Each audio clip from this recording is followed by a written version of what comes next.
Okay, this is a tutorial on how to create a picture like this, so a text portrait.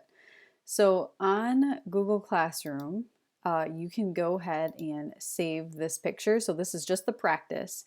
So right click, save image as, and then we're gonna open it in Photopea. So I already saved this image. So go ahead and go to Photopea, you're gonna do File, Open, and this is a pretty high resolution photo or, high quality.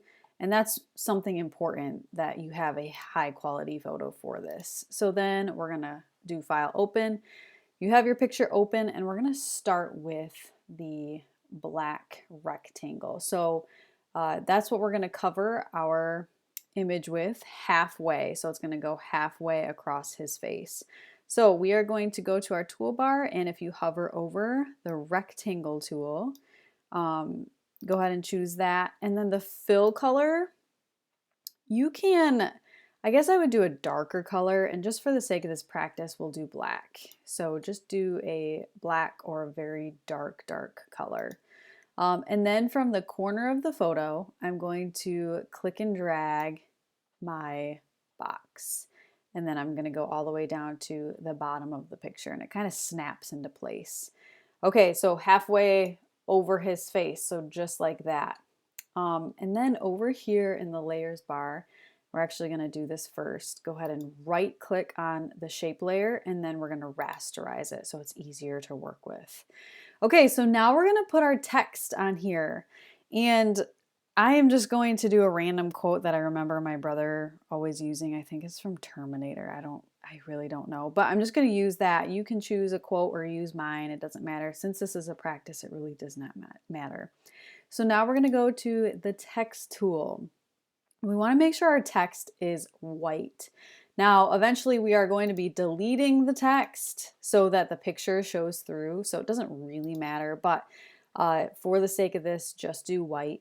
And each word is going to be a separate box. So we're not just going to type it all out because we want them all to be varied in size.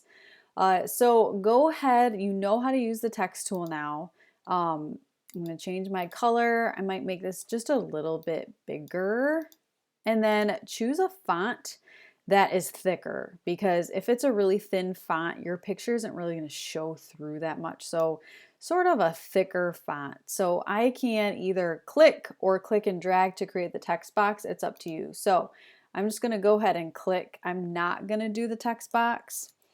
And you can do all capital or not, and then I'll adjust the size. So I type my word. I'm going to switch to the move tool and adjust my size. You can hold shift or not, but just make sure it's legible.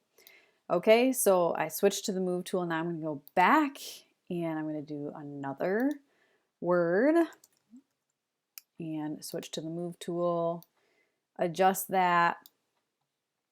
And I'm going to do this, so if you want to like fast forward just a little bit, you can. Switch to the move tool.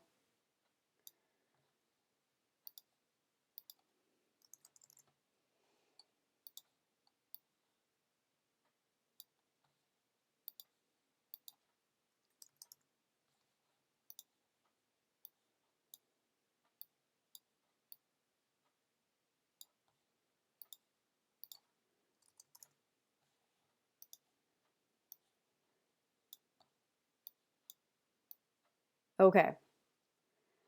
All right, so I adjusted it, and I think it would be cool if you went through and maybe varied the size, maybe kind of squish things down, just so we have a variety of what each one looks like. And I'm going to just kind of mess with that. I won't take too long on this because it's a practice, but just know that you want to have a variety of sizes, and you can squish things down, and maybe actually I make this fill more or I crop this down later. Anyways, what we're going to do next, we could go through and select each one and cut them out, but what we're going to do is a shortcut. So I'm going to go up to the select up here, and we're going to do color range. So color range, and you're gonna make sure this is sampled colors. I think that's the default. You're not gonna touch anything else and then click OK. So you can see that it's kind of like the selection tool. I mean, it basically is the selection tool. It selected everything here. And what we're gonna do next, this is a really important step, is we are going to do select and then inverse, and that'll make more sense later. So I just did select and then inverse, and then over here in the layers, you're going to turn off each of these text layers. So just turn the eyeball off in those. Now switch to the backspace. Okay, all you did, so the backspace on your keyboard, and that deleted that. And actually what we can do now is highlight all of these text layers and we can delete them because we are done with them. Okay, so now do Control or Command D to deselect, and you have your text portrait. So you can see through to your photo. If you can't, maybe if you want to see an eyeball, you might have to stretch this out a little bit and kind of toggle with that.